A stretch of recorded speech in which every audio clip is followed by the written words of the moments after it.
Hello everybody, welcome to the list video with me, Eric, and Russell. Russell, how's it going? Here at Playing Board Games. Well, Russ, our shirts are our shirts are the same color, but you do not have a shirt. You do not have one of those. Drowned City's been out for a while, and I've been slowly trying to get through all of the content that I do for every new cycle. And one of the ones we have is actually Eric gets to share their opinion on 5 cards that they're excited to play with. Eric went through, chose 7 cards, and cut 2 of them. Yes. Honorable mention to Lost Arcana and the Tankovare, the Mauser Tankovare. So big shout out to them, but they did not make the cut. So what I'll do is I'll read the card. I will throw it to you, and then I'll add to the conversation. But I want to start this by asking a question. What makes you want to try a card? Like when you're going through and reading them, what interests you and intrigues you about them? So this is a great question because it also kind of removes what is why I removed the Tank Shell and Lost Arcana. Lost Arcana is pretty clear on what it does. Mm-hmm. It's very fun. It's going to be very, very good, I think, for a lot of Mystics. It's going to be another way to manage the secondary Mystic resource pool. Mm-hmm. I love that. I think it's very fun. But that just means to me that it's going to make existing decks better. Mm-hmm. So it's not really going to do anything other than improve what already exists. Yeah. The Tank Shell I'm a little more interested in, but it is going to be the same thing. You're going to want to play with the idea of how do you get more shells on this? How do you get more items on this thing in order to be able to make it work effectively? Mm-hmm. Or how do you recur it in a way that you can play it so it regains its own shell? Or how do you reload it most efficiently, essentially, what it comes down to. Yeah. Whereas I think some of these are the most interesting cards to me play-wise, because I think they are either going to do something very bad to Arkham. One in specific I think is actually not a good card. I have very strong opinions on it. Mm-hmm. But I'm excited to play with it because I think it's going to be bad for all the reasons I'm excited to play with it. Mm-hmm.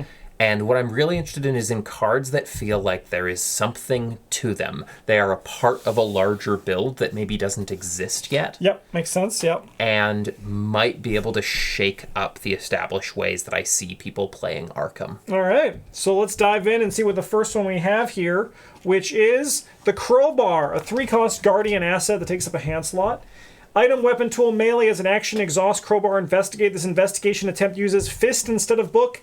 Action, exhaust, Crowbar, fight. You get +2 fist for this attack. So this is the card I selected because I thought this is going to break the game, and I actually think it's a bad design. Mm-hmm. And I hope they don't make another one like it. I certainly hope they don't make a better version of Crowbar. I think the fact that Crowbar uses fist instead of book to fight completely... To investigate, yeah. Yeah, to investigate completely changes the game in a way that I actually don't think is probably very good. Mm-hmm. I think it's going to be most used in flex decks, which is good. Mm-hmm. But the fact that it turns a character into someone who can fight and investigate reasonably well for almost no investment, it takes up a hand slot, but it's still a pretty decent weapon if you have to exhaust it to fight. Like, it doesn't do extra damage, but the +2 is huge if you're already at 5 fist. +2 is pretty high. Yeah. And the fact that this means that a character with almost no book, but with 5 fist, can all of a sudden investigate and do pretty well on it is shocking to me. It's also an item, a weapon, a tool, which means it's very easy to find. Yeah. There are so many cards in the deck that are going to help you find this item. Yeah. The only way I think this could be broken is if it had some way to pick up additional clues or some way to do additional damage. Mm-hmm. If it had that, if they ever create an upgraded version that has that, I think this breaks the way that Arkham functions on a fundamental level. There is a secret card that readies tools once a turn, so you can get 2 clues out of it with it. I think this is a very interesting perspective because the general community sentiment on this card has been meh. Really? Yes. But I understand completely where you're coming from regarding your thought process on this. But I think what really happens is that you're used to playing Arkham 2-player because that's the way that you've played the most, right? Absolutely. And I think that Crowbar, for example, is very good in 2-player and 1-player especially. It's very nice for 1-player because they have a tool that they can use to get clues but also poke enemies down a little bit. But the thing is, just like at 3 and 4 players, you actually can just nullify the game more than this card ever could, even as just a Guardian who doesn't have a way to get stuff. That's fair. But I completely see where you're coming from.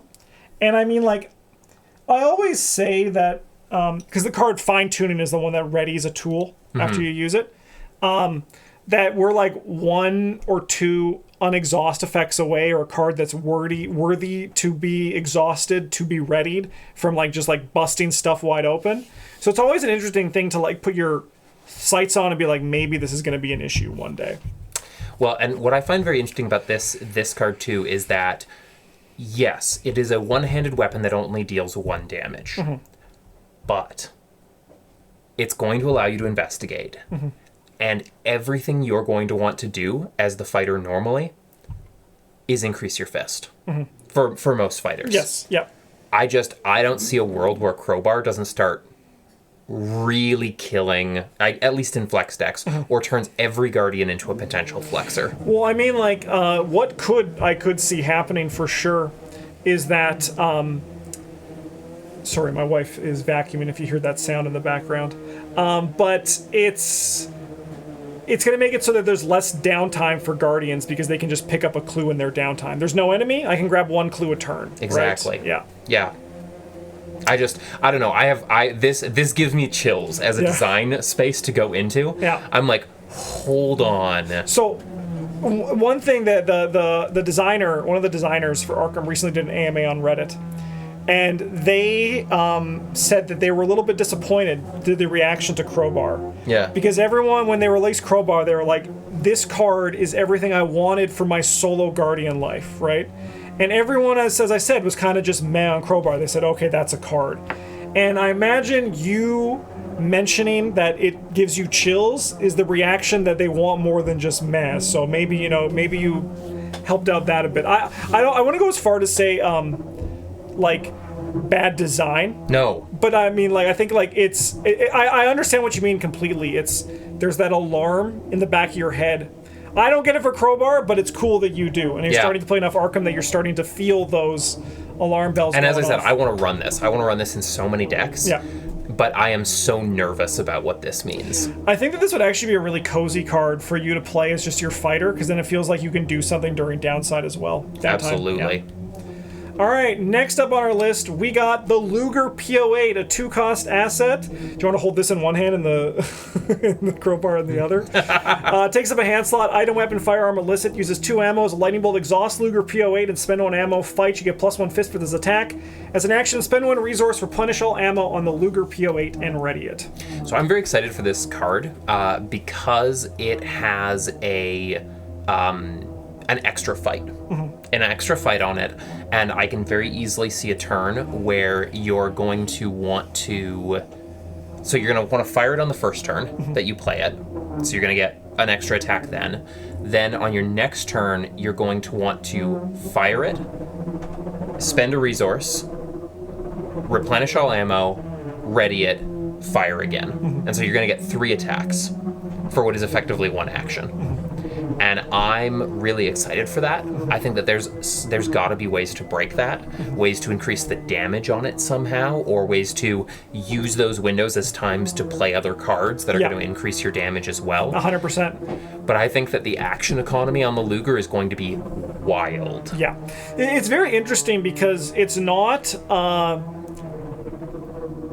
like, the rate is actually pretty fair, but exactly what you're saying, what it potentially opens to what you do with your other actions, right? So, like, before you have to, like say you have a 3 health enemy, you have to spend 2 actions and 2 bullets to do it.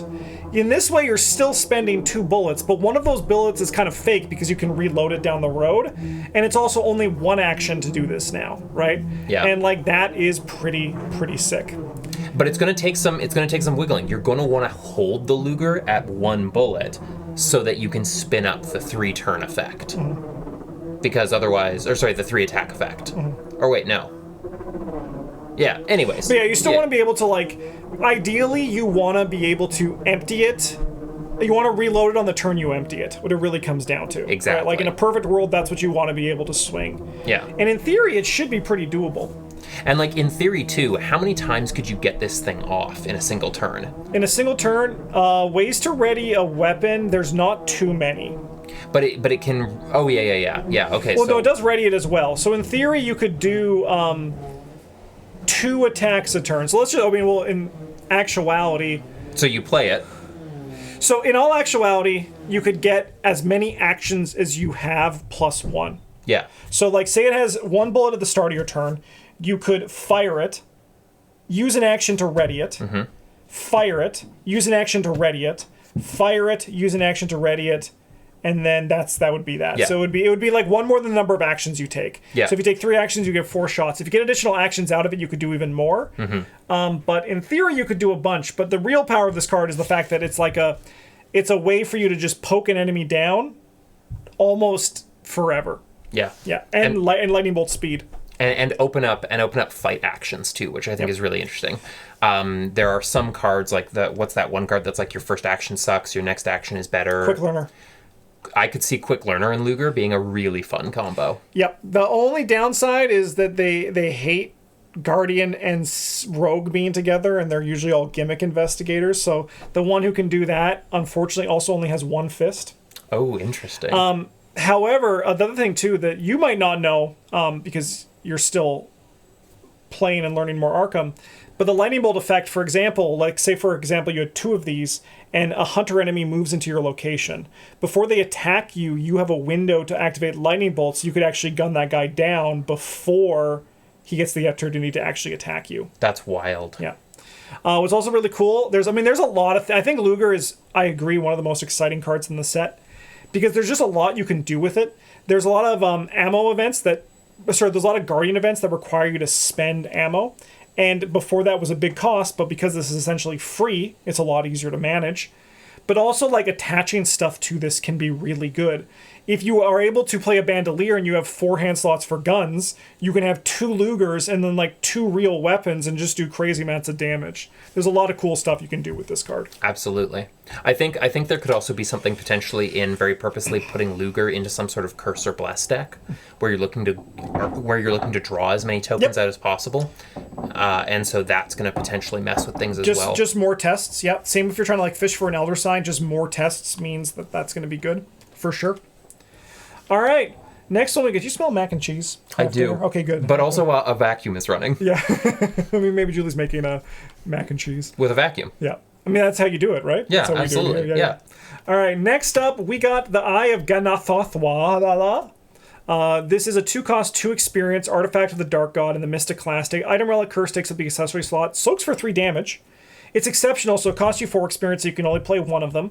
You get +1 brain, and you get to play with the top card of the encounter deck revealed. Easy peasy, lemon squeezy. So the reason why I am excited by this card is because I think this card I think it needed to be exceptional. The fact that for one, it's an amulet slot, so it needs to be good.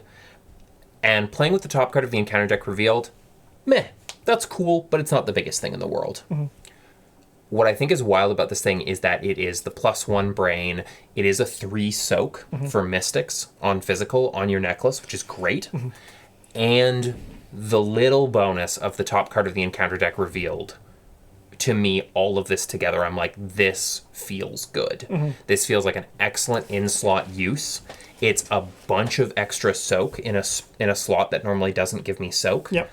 And it's still doing something for me just on my day-to-day actions and my day-to-day interactions. Yeah. I can see myself playing this or intentionally building towards playing this a lot, because I think there might be some fun things you can do with this. Oh, yeah. Gloria Goldberg is an example. She came out officially in this box. She chooses the order players draw investigator cards during the Mythos phase. Yeah. And whenever a card is revealed, like it's drawn, you get to see the next one, so Gloria can give to the best people. I will, something that I think you'll definitely want to bring this to a 2-player game. And I think even with the play the top card of the encounter deck revealed, is I think a lot bigger than you're giving it credit for in 2-player. Because if you think about it, if we knew what was happening 50% of the time before each turn, we can make so many different decisions. You're so right. Than we could otherwise, right? Like if we know I'm drawing an enemy, or like you were drawing an enemy, right? And I'm the fighter, I can be like, okay, I'm going to move to your location. You're so right. Then we're essentially saving an action down the road. I do think it falls when you have like 3 or 4 players, because then you only get to see 33 or 25% of the next turn.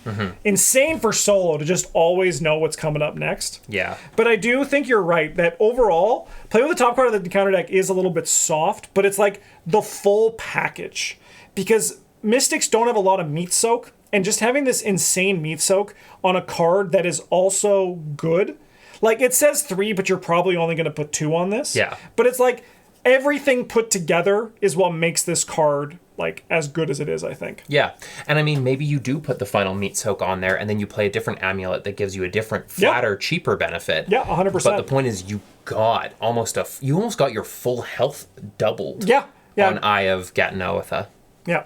Like Gloria Goldberg, she goes from to 8 with this, and it is pretty much almost doubling her. Like, yeah. Yeah, but I do see why it's exceptional. Yes. Yeah. Yeah.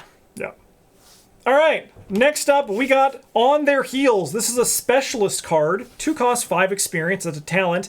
Detective, Hunter, Police, Reporter decks only. So only investigators with those traits can play this card. Limit 1 per investigator, uses 5 leads. As a reaction, after you enter a location with 1 or more enemies, spend 1 lead and exhaust On Their Heels. Either discover 1 clue your location or deal 1 damage to an enemy at your location. So this is the card that I also think is going to make Crowbar and the idea of playing Kluver in blue in Guardian crazy strong. Mm-hmm. So you look at this with Crowbar, and you can walk into a room and open yourself up to a 2-clue action as long as there's an enemy there. Mm-hmm. And to me, that's some crazy value you can get out of that. The fact that you can also use it to deal damage to an enemy just by walking in then makes it interact with the Luger in a weird way that I quite like. Yeah. Just the fact that this is enter a location with 1 or more enemies blows my mind. And it also means that for a fighter who is using this, there is less fear about being 1 step away from your ally. Mm-hmm. There is a reason to feel comfortable peeling off up to 1 and then coming back in and either... Yeah, because in that situation we said, like, if you had an enemy, I could ping it for 1 on my way in or grab a clue if that enemy was easy, 100%. Absolutely. Yeah. And on a heavy shroud location as well, like a shroud location that you want to clear but it's going to be really hard or you're just off tempo for it, you're just like, I'll just walk in, help solve the problem, and then leave. Yeah. It does really represent 5 free clues and or damage. Yeah. Yeah, as long as you're willing to walk. Yeah. And as long as you're not always going to be grouped up with the other investigator. But I think that there's lots of scenarios where where you're running from creatures or creatures are being bounced somewhere else and then being able to enemies that spawn on an empty location that like have a downside, so you have to chase them down. Yeah. Right? Yeah. No, I think On Their Heels is incredibly good. I really want to play it. I'm sad it's 5 experience because it's going to be hard to justify putting 2 of in. I agree. I think so. It's very unfortunate, but I understand why they did it for these specialist cards because they're like neutral but not neutral, but they're kind of priced as if they were neutral. Like I would rather this been like 4 experience and like 2 cost, or like 5 experience and 1 cost, or like 6 leads. Or like have the leads somewhat be refillable in like some hard roundabout way. Mm-hmm. But I think that's just kind of the case of the specialist cards as an own, where they're just kind of like a little bit too fairly costed that you kind of wish they were a little bit, because I agree. It's a little bit hard to put it in, but... I'm never going to put 2 into a deck. I will put 1 in, but I'll never put 2, which makes it harder to draw. If it's like if I'm like looking at like my like a 60 XP campaign, which does happen, then that'll probably sneak in too. Yeah. But I haven't played this one yet. I've heard someone play it, and they said it was actually pretty impressive, especially in like smaller player counts. So I can definitely see that being the case. All right, I believe we have one more card here, and this one wasn't a surprise to me. This is Transfiguration, 0 cost, 2 experience, mystic event. It's a ritual. Choose another investigator card from your collection. Until the end of the game, treat the front of your investigator card as if it were the front of the chosen card instead, including your skill values, traits, abilities, and Elder Sign effect, max once per game. So, with this card, I specifically want to see how it changes how people evaluate deck building if you're planning to run a Transfiguration. Mm-hmm. Because you cannot just transfigure into anyone and hope it's going to work. 100%. That is a terrible idea. You are going to want to consider building a deck if you're going to have even 1, but ideally 2 Transfigurations in it. You're going to have to think, what is the investigator that starts the strongest with my deck building? Mm-hmm. And then transitions into a new investigator who does better in the second half? Or what is an investigator who I can completely break Yes. by building with a different deck set. Yes. And it's like, it takes the same idea of, because that's the problem with Transfiguration, where people say, oh, you could just do this, and like, I can turn from, example, Lola Hayes into a good investigator. Yeah. But you're still being Lola Hayes for the first bit, so your deck needs to be functional before then. So like, the better idea is, how can I improve my combat or my clue getter deck by becoming someone new? Exactly. Right? Or the question this card leads me to ask is, who is the investigator who would benefit the most from a change in their clue, in their deck building, by being someone else initially? Yeah. Like, what is the investigator who the combo of like putting a seeker into green is going to feel insane? Yeah. Who is the guardian who's going to just explode by having a different set? Yes. Yeah. And that's what interests me about this card. Yeah.